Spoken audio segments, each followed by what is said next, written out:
書卷金句，傳道書12章13至14節，這些事都已聽見了，總意就是敬畏神，謹守他的誡命，這是人所當盡的本分，因為人所作的事，連一切隱藏的事，無論是善是惡，神都必審問。你都未講完傳道書就已經讀最後嗰個金句嘅。係啊，我因為驚你哋迷失於虛空之中啊嘛。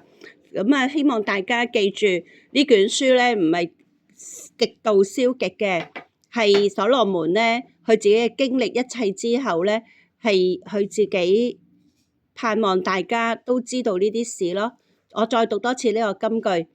傳道書12章13至14節，這些事都已聽見了，總意就是敬畏神，謹守他的誡命，這是人所當盡的本分，因為人所作的事，連一切隱藏的事，無論是善是惡，神都必審問。